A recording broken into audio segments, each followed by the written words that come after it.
연일 계속되는 무더위에 우리의 몸과 마음이 지치기가 쉬운 그런 때입니다.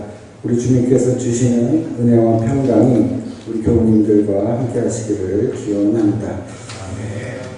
오늘 읽어주신 구약 사무엘기 하의 말씀과 요한복음서의 말씀은 우리 인간이라면 누구나 부딪히게 되는 두 가지 중요한 문제에 대한 말씀이라고 볼 수가 있습니다.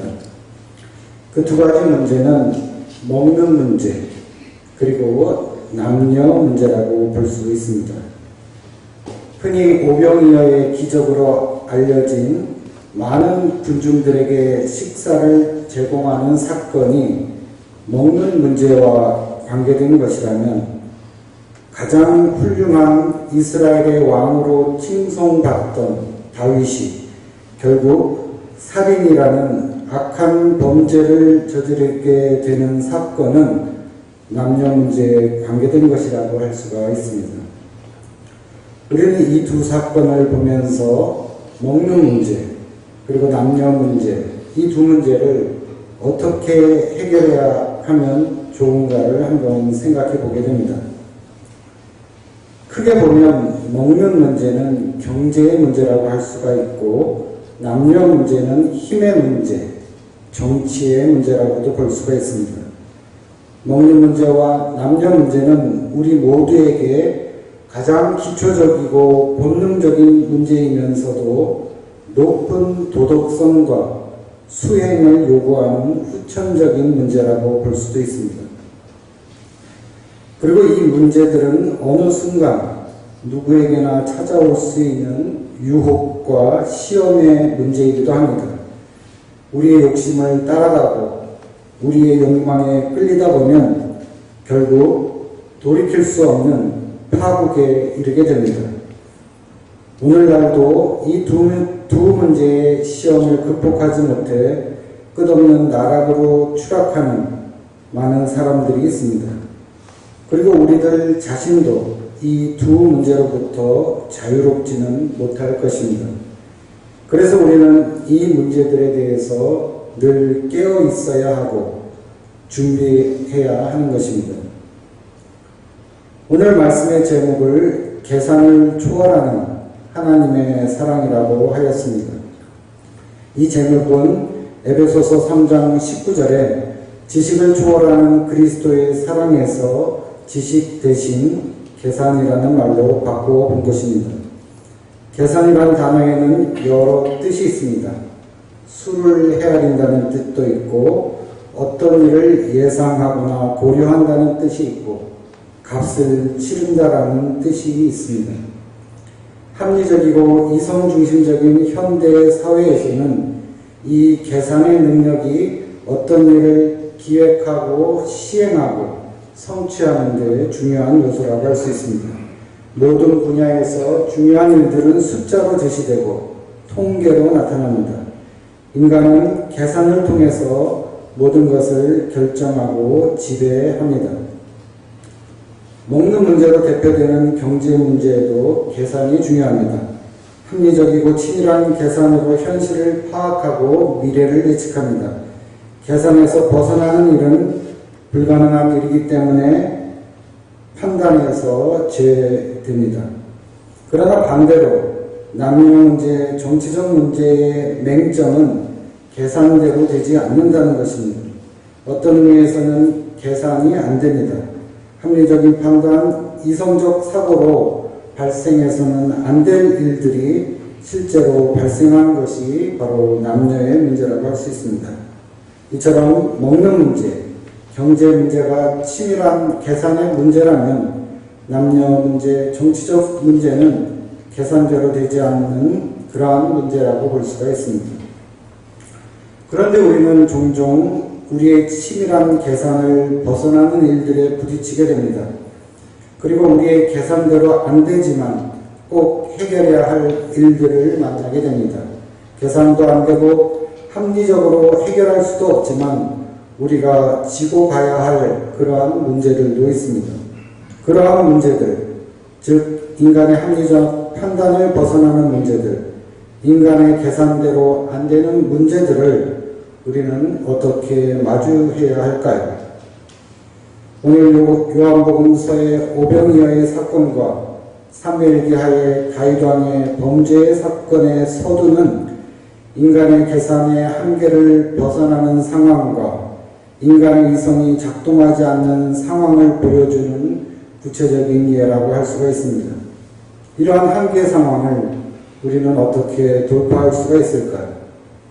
오늘은 이 두 사건 중에서 오병이어의 사건을 중심으로 인간의 계산을 초월함으로 우리를 이 난관에서 벗어나게 하시는 하나님의 사랑에 대해서 살펴보려고 합니다. 오늘 요한복음서의 말씀은 합리적인 계산, 상식으로는 도무지 해결이 불가능한 상황에서 시작됩니다. 오병이어의 기적으로 잘 알려진 이 사건은 예수님께서 보리떡, 보리빵 5개와 물고기 2마리로 5,000명을 먹이신 이야기입니다. 이 기적은 마태, 마가, 누가, 요한 4복음서에 모두 나오는 이야기입니다. 그만큼 예수님의 활동에 있어서 중요하고 비중이 있는 사건이라고 할 수 있습니다. 단순히 기적적으로 물고기가 많아지고 빵이 불어나서 많은 사람의 배를 채워준 이야기라기보다는 하나님의 나라가 가까웠다는 예수님의 핵심적인 선포와 관계된 중요한 사건이라고 할 수 있습니다. 아무도 소외되지 않고 아무런 차별도 없이 모두가 한 식탁에서 배불리 먹게 되었다는 것은 우리가 기대하는 이상적인 나라, 궁극적으로는 모든 것이 충만한 하나님의 나라에 대한 예표라고 할 수 있기 때문입니다. 그런데 사실 이 오병이어의 사건을 읽으면서 우리는 어떠한 생각을 하게 되나요? 예수님의 신적인 능력을 통해 일어난 사건이기 때문에 아무런 의심 없이, 질문 없이 쉽게 믿어지시나요? 그렇다면 참으로 순수한 믿음이라고 할 수 있습니다. 그러나 오병이어의 사건을 읽으면서 믿음으로 받아들이면서도 어떻게 이런 일이 일어날 수 있을까 하는 의문이 생기게 됩니다. 특히 오늘날 합리적이고 과학적인 사고에 익숙한 현대인들에게는 어떻게 보면 신화적이고 기적적인 이 사건은 발생 불가능한 사실로 보입니다. 어떻게 이런 일이 가능하냐고 묻는 것이 오히려 정직한 물음이라고 할 수 있을 것입니다. 여기에 대해 우리 그리스도인들은 어떻게 대답할 수 있을까요? 그리고 한 걸음 더 나아가 우리 그리스도인들에게 이 오병이어의 사건은 과연 어떤 의미를 지니고 있는 것인가요? 우리 그리스도인들에게 이 오병이어의 사건이 어떤 의미와 경험으로 다가오는지를 한번 생각해 볼 필요가 있습니다. 다른 복음서와는 달리 이 요한복음서에 소개된 오병이어 사건에서는 예수님과 제자들 사이의 대화가 나옵니다. 그 대화의 목적은 제자들을 시험해 보려는 데 있었다고 합니다. 빈 들판에 남자의 수만 해도 5,000명쯤 되는 많은 사람들이 모여 있는데 갑자기 예수님께서 제자 빌립에게 말씀하십니다. 우리가 어디에서 빵을 사다가 이 많은 사람들을 먹이겠느냐? 빌립은 그 지역 출신의 제자로 지역 사정을 잘 아는 제자였습니다. 빌립이 대답합니다.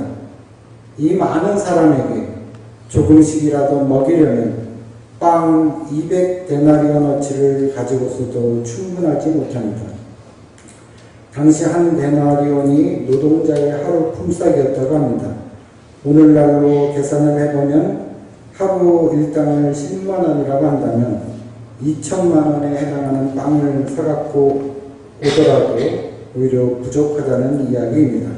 또 빌립이 그 지역을 비록 잘 알더라도 한꺼번에 그 많은 빵을 공급할 수는 없다는 이야기입니다. 아주 합리적이고 정확한 계산을 바탕으로 한 대답이라고 할 수 있습니다. 옆에 있던 다른 제자 안드레는 다음과 같이 말했습니다. 여기에 보리빵 5개와 물고기 2마리를 가지고 있는 한 아이가 있습니다. 그러나 이렇게 많은 사람에게 이것이 무슨 소용이 있겠습니까? 사실 안드레의 말이 맞지 않습니까? 그 많은 사람들에게 이 조그만 식사가 무슨 소용이 있겠습니까? 오히려 아무런 계산도 없이 5,000명에게 먹일 것을 구해보라는 예수님의 요구가 비합리적인 것으로 보입니다. 예수님은 왜 이런 비합리적이고 어떻게 보면 무리한 요구를 제자들에게 하셨을까요? 그런데 이 예수님의 요청은 오늘 우리에게도 해당되는 말씀이기도 합니다. 아무런 준비도 되어 있지 않고 상황도 여의치 않고 가진 것도 없는데 도저히 감당할 수 없는 큰 과제가 우리 앞에 주어지기도 합니다. 빈 들과 같은 우리의 현실인데 빵을 구해다가 많은 사람을 먹이라는 것입니다. 우리도 빌립처럼 안드레처럼 그런 대답을 하지 않겠습니까? 예수님, 우리의 정확한 계산으로는 도저히 불가능하고 우리가 가진 이 작은 것으로는 아무 소용이 없습니다. 우리의 형편과 처지를 가장 잘 아시는 예수님은 때때로 우리에게 왜 이러한 비합리적이고 어떻게 보면 무리한 요청을 하시는 것일까요? 예수님께서 우리를 곤란하게 만드시려는 것일까요? 그렇지는 않다고 생각됩니다. 그렇다면 예수님께서는 제자들에게서 어떤 대답을 듣고 싶었을까요? 빌립과 안드레의 대답이 충분하지 않았다는 것을 알고 있는 우리들은 그렇다면 어떤 대답을 예수님께 할 수 있을까요? 오늘 말씀을 묵상하시면서 교우님께서 그 대답을 한번 쳐다보시기 바랍니다. 단순한 이러한 오병이어의 기적이 나의 삶 속에, 나의 가정에, 나의 사업장에, 우리 교회에 재현되기를 간구하는 것이 아니라 예수님의 질문에 응답되는 그런 대답을 찾아보는 것이 우선이 되어야 할 것입니다. 보리빵 5개와 물고기 2마리로 5,000명을 먹이시는 것은 우리의 할 일이 아닙니다. 그것은 예수님께서 하신 일이고 또 하실 일입니다. 6절을 보면 예수님께서는 자기가 하실 일을 잘 알고 계셨다고 말씀하고 있습니다. 예수님께서 묻는 것은 어디에서 빵을 사다가 이 사람을 먹이겠느냐는 것입니다. 빵의 출처, 빵의 근원이 어디냐는 질문이라고 볼 수가 있습니다. 우리가 빵을 먹고 밥을 먹고 사는데 그 먹고 사는 일의 근본이 어디에 있느냐는 질문이라고 생각해 볼 수가 있습니다. 도대체 우리가 먹고 있는 빵, 밥의 근원은 어디일까요? 이 질문에 우리가 대답할 수 있을 때 우리는 예수님의 질문에 적절한 대답을 하는 것이 되고 동시에 먹는 문제라는 인간에게 가장 근본적인 문제에 대해서 대답할 수 있게 됩니다. 잘 먹고 잘 사는 일은 중요한 일입니다. 그러나 그에 앞서 빵의 근원, 밥의 근원이 어디인지를 아는 것은 더욱 중요한 일입니다. 다시 말해 우리 생명의 근원이 어디인가를 아는 것이야말로 가장 중요한 일이라고 할 수가 있습니다. 우리의 생명의 근원이 몇 시간이 지나면 다 없어지고 마는 밀알 몇 알, 쌀알 몇 알에 있지는 않을 것 같습니다. 어떻게 보면 단순히 빵과 생선이 신비한 방법을 통해서 그 양이 많아진 것이라면 이 오병이어의 사건은 신비하기는 했지만 별 의미 없는 사건일 수도 있습니다. 오병이어의 기적을 통해 많은 군중들에게 나눠준 것은 당시 가난한 사람들이 먹던 도시락이었습니다. 부유한 사람들이 먹던 기름지고 풍성한 만찬이 아니라 초라하고 평범한 도시락이었습니다. 그래서 이런 생각도 해보게 되었습니다. 이왕에 예수님께서 군중들을 먹이실 바에 보다 맛있고 좋은 음식으로 주셨으면 더 근사한 오병이어의 기적이 되지 않았을까, 그런 생각을 해보게 됩니다. 그런 의미에서 이 오병이어의 기적은 무언가 부족해 보이기도 합니다. 또 예수님 가까이서 오병이어의 과정을 지켜보지 못한 사람에게 이 오병이어의 사건은 기적적인 사건이 아니라 어디에서 온지는 모르겠지만 도시락 하나씩 받은 단순한 급식의 사건일 수도 있습니다. 어떤 군중 집회에 참석했다가 운 좋게 도시락 하나 받아서 먹은 것 뿐입니다. 다시 말해 양이 늘어나는 것이 기적이 아니라는 말씀입니다. 단순히 양을 늘리는 것은 오늘날 현대 과학을 통해서도 가능해졌습니다. 유전자 변형 및 조작을 통해 생산성을 늘리고 양을 확대하는 일은 이제 과학이 감당하는 일이 되었습니다. 그런 의미에서 오병이어의 사건은 기적이라기보다는 오늘 성경의 말씀처럼 표징이라고 보아야 할 것입니다. 표징, 즉 헬라어 세메이오는 예수님의 신성을 보여주기 위한 상징의 기적을 말합니다. 따라서 이 오병이어의 기적은 빵의 양이 늘어난 기적이라기보다는 예수님의 신성을 보여주는 하나의 표징, 사인이라고 볼 수가 있습니다. 중요한 것은 달이지 달을 가리키는 손가락은 아니라는 말씀입니다. 그렇기 때문에 사실 예수님이 없는 기적이란 우리에게 별 의미 없는 사건일 수도 있습니다. 성경을 자세히 읽어보면 이 오병이어의 사건은 복음서마다 조금씩 차이가 있습니다. 전체적으로는 공관복음서와 요한복음서의 차이점들이 두드러집니다. 공관복음서에는 한결같이 날이 저물어 배가 고파진 군중들을 예수님께서 먹이셨다고 급식 도금기를 밝히는데, 요한복음서의 군중들은 지금 막 모이던 참이고 아직 배가 고프지 않을 때였고, 급식의 동기는 4절에 나오는 6월절에서 단서를 찾을 수가 있습니다. 예수님께서는 모여든 군중들과 함께 6월절 식사를 하시려는 동기에서 오병이어의 기적을 베푸신 것이라고 볼 수 있습니다. 오병이어의 사건은 일반적으로 출애굽할 때 광야에서 하나님께서 만나와 메추라기로 이스라엘 백성을 먹이신 사건에 비견됩니다. 아무것도 없는 빈들에서 많은 사람들이 모자람 없이 풍족하게 먹었다는 의미에서 그렇습니다. 그러나 요한복음서의 오병이어의 사건은 출애굽 광야 식사라기보다는 6월절 식사라고 볼 수 있습니다.